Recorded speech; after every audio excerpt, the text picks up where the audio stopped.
Quand il s'agit d'investir son argent de manière générale, la première question qui nous vient en tête, c'est de savoir quel est le retour sur investissement qu'on va avoir. La deuxième question, c'est de savoir comment faire pour pouvoir gérer les risques de perte d'argent. Dans cette vidéo, je vais te montrer exactement comment faire pour pouvoir investir ton argent, notamment en Afrique, par des business qui ne génèrent pas beaucoup de gestion, mais par contre, demande à ce que tu sois très intelligent dans la manière d'investir ton argent. Je vais te prendre ici l'exemple du business de la location de voitures. En fait, cette vidéo fait partie d'une série de 3 vidéos que je vais faire sur la location automobile, mais aussi sur la vente de véhicules. Comment faire pour pouvoir créer des business rentables dans la vente et dans la location de véhicules. J'avais fait une vidéo, je crois, en 2018 où je parlais de ma propre expérience en matière de business automobile. Donc, si tu n'as pas pu voir cette vidéo que j'ai tournée en 2018, je vais te mettre un lien quelque part dans la description de cette vidéo-là et comme ça, tu vas pouvoir accéder et voir exactement ce que je fais, comment j'ai procédé pour pouvoir bâtir mon business automobile qui me rapporte de l'argent de façon passive.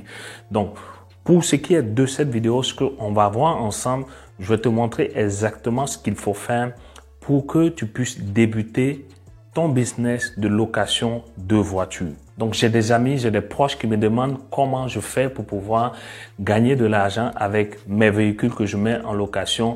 Je vais pouvoir te l'expliquer ici, étape par étape, dans cette toute nouvelle vidéo où je te souhaite la bienvenue.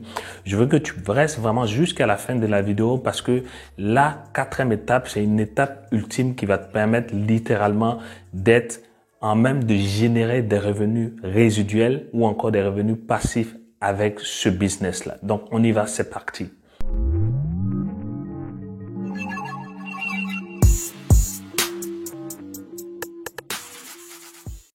Salut, ici César, je te souhaite la bienvenue sur ma chaîne YouTube où on parle de business, on parle d'entrepreneuriat, on parle de création de business rentable, on parle de stratégie pour pouvoir mieux investir son argent, notamment en Afrique.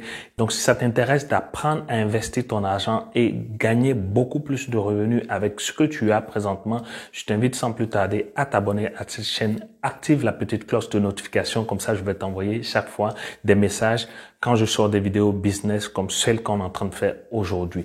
Donc, la première étape, ce qu'il faut faire, c'est de pouvoir trouver le bon véhicule. Il y a beaucoup de personnes qui se lancent dans le business automobile, je dirais par hasard, parce que soit ils ont un véhicule et ils veulent le mettre en location et gagner des revenus à la fin du mois ou de façon journalière, ou bien parce qu'ils ont entendu que quelqu'un fait de la location automobile, donc ils veulent se jeter aussi dans ce business-là. Moi, je pense que c'est pas la bonne approche à faire. Et ici, dans cette première étape-là, il faut pouvoir trouver la voiture qui va correspondre exactement au business de la location que tu souhaites faire.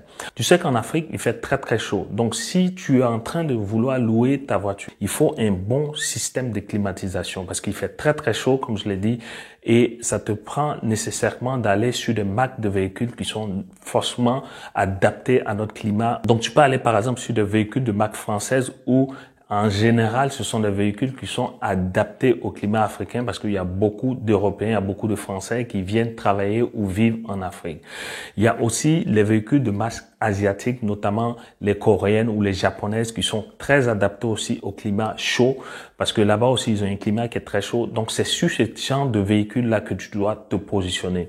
Il faut éviter de prendre des véhicules pour simplement l'esthétique ou la carrosserie de la voiture parce que ça ne va pas nécessairement te rapporter de l'argent. Non seulement tes clients vont se plaindre, mais bien plus, tu vas avoir des problèmes d'entretien parce que chaque fois qu'il y aura des réparations ou des changements de pièces, tu vas avoir des difficultés pour trouver la pièce. Crois-moi, moi ça m'est arrivé. J'ai envoyé des véhicules qui n'étaient pas adaptés pour la location de véhicules en Afrique et malheureusement, je n'ai pas pu trouver les pièces sur place. J'ai dû littéralement me débarrasser de ces véhicules-là et ça m'a fait des pertes d'argent. Donc, c'est la première étape que tu dois faire. Trouver la bonne marque de véhicule.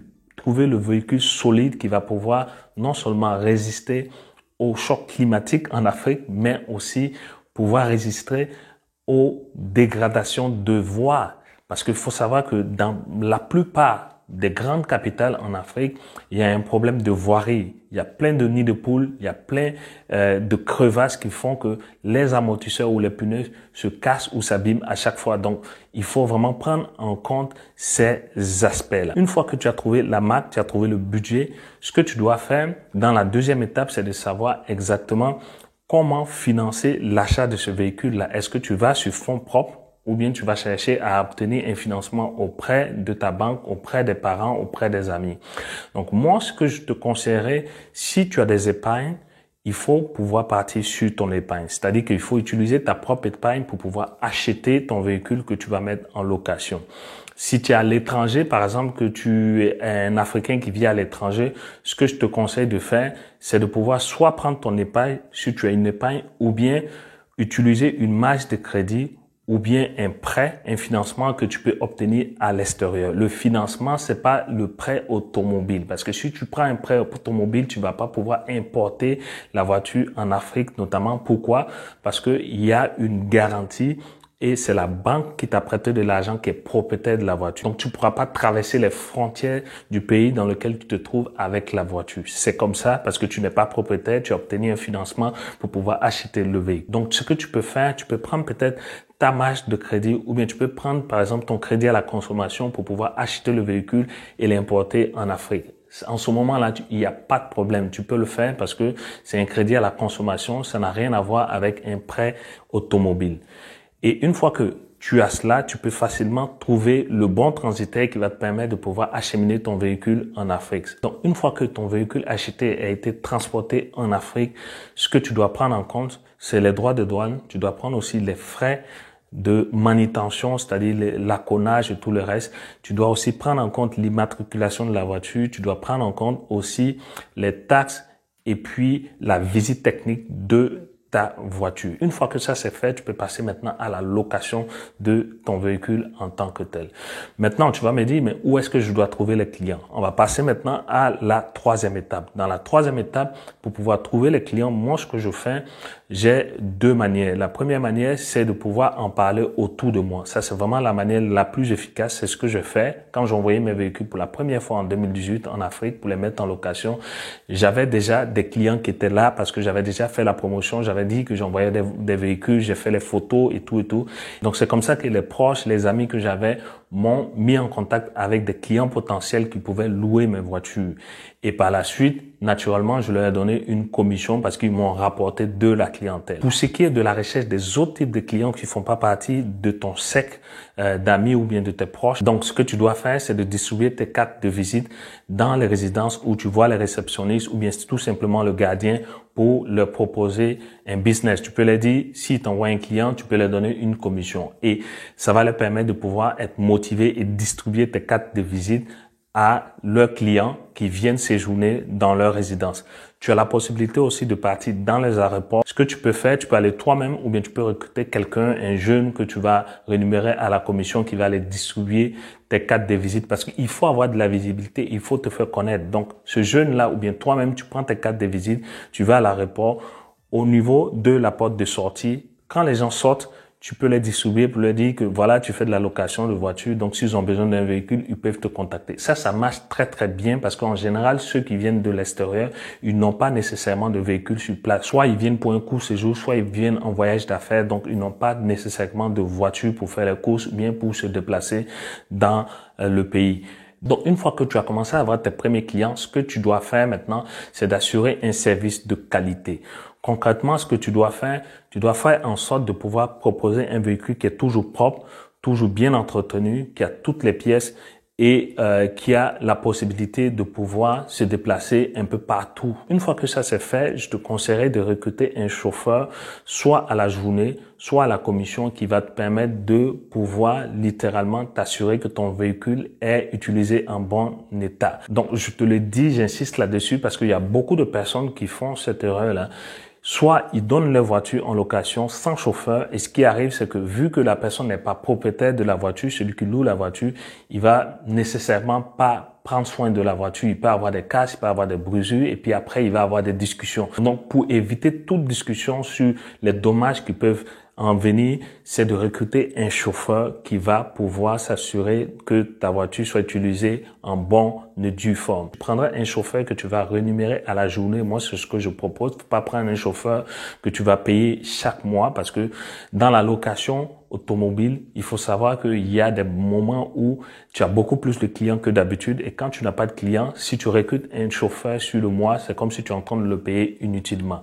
Donc, une fois que ton chauffeur est recruté, que tu as mis aussi un GPS sur la voiture pour assurer de la traçabilité de la voiture, si tu es à l'extérieur, en fait, si tu n'es pas dans le pays dans lequel tu souhaites investir, ça te prend vraiment de pouvoir choisir quel type de client par la suite avec lesquels tu vas faire affaire. Soit ce sont des particuliers, soit ce sont des entreprises, ou bien soit des deux. En général, pour ce qui est de la location des particuliers, il faut beaucoup plus miser sur la location journalière. Et pour ce qui est de la location pour les entreprises, il faut aller sur la location longue durée. Ça veut dire qu'ils vont te prendre ta voiture pour 1 mois, 2 mois, 3 mois. Au moins, tu es tranquille. Ce que tu dois faire, c'est d'assurer la réparation et l'entretien du véhicule à chaque fois. C'est-à-dire, chaque mois, tu fais rentrer la voiture pour faire l'entretien et après, tu la ramènes à ton client. Et c'est comme ça que tu vas te bâtir une réputation. Les gens vont savoir que tu fais un bon travail, tu loues de bonnes voitures qui sont solides, qui sont propres, où la climatisation est impeccable et tu vas avoir un référencement. Je crois, moi, c'est ce que j'ai fait au début et aujourd'hui, j'ai des clients qui sont un peu partout dans le monde. Avant même de se déplacer en Côte d'Ivoire, ils me contactent, ils contactent mes collaborateurs pour pouvoir réserver leur véhicule parce qu'ils savent que je leur offre un bon service.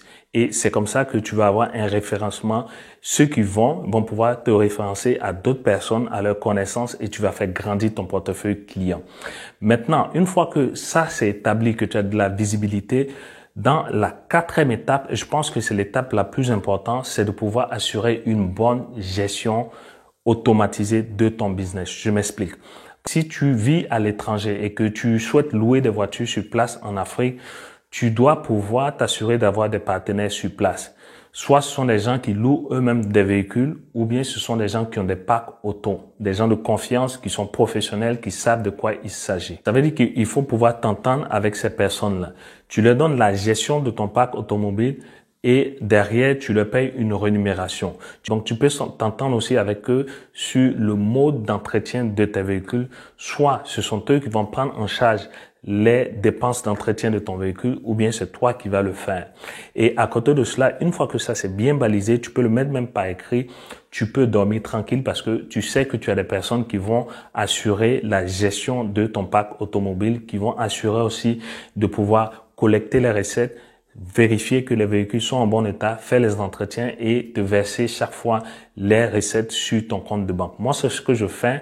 Ça me permet de, depuis l'extérieur, gérer mes véhicules sur place en Afrique et ça me rapporte de l'argent. Je te parle aujourd'hui de pratiquement un peu plus de 1 000 € que je touche chaque fin du mois pour mes véhicules. Ce sont comme des revenus résiduels que je touche, des revenus passifs, on va le dire, parce que j'ai délégué la gestion de mon parc automobile à des partenaires, à des personnes qui sont des personnes professionnelles, des personnes de confiance, des personnes qui elles-mêmes investissent dans le domaine de la location automobile. Et en passant, si tu penses que je t'ai apporté de la valeur dans cette vidéo, juste me mettre un gros pouce bleu et me dire dans les commentaires ce que tu en penses. Est-ce que le business de la location de voitures est un business qui peut être rentable pour toi, surtout si tu es à l'extérieur du continent et que tu veux investir en Afrique. Donc, juste me laisser ça dans les commentaires, ça serait toujours apprécié. Donc, à présent, peut-être que tu te poses la question de comment faire pour pouvoir investir toi aussi dans ce business et gagner des revenus résiduels ou passifs comme moi je le fais avec mes business de location de véhicules. C'est très très simple. Ce que j'ai préparé pour toi, c'est de pouvoir t'accompagner dans la gestion de ton parc automobile ou bien tout simplement de t'accompagner étape par étape pour pouvoir débuter toi aussi ton business de location de véhicules et gagner réellement de l'argent. Donc, je vais t'accompagner à chaque étape, trouver le bon véhicule, trouver les bons clients, mais aussi mettre en place un système de gestion automatisé. Et même si tu vis à l'étranger, je te garantis que tu vas pouvoir mettre en place un système automatisé de gestion de ton business automobile, mais aussi gagner de l'argent de façon passive. En fait, je peux te garantir que la demande est réelle en Afrique en matière de location de véhicules et c'est maintenant que tu dois toi aussi t'investir dans ce domaine-là. Donc, n'hésite pas, va dans la barre de description, clique sur le lien et c'est comme ça qu'on va pouvoir ensemble mettre un plan d'action étape par étape pour pouvoir créer un système automatisé de gestion de ton business, même si tu te trouves à l'étranger, et tu vas pouvoir générer des revenus résiduels ou des revenus passifs, tout comme moi. Donc, je te donne rendez-vous dans la barre de description et on se dit à tout de suite de l'autre côté. Prends soin de toi. Ciao, ciao.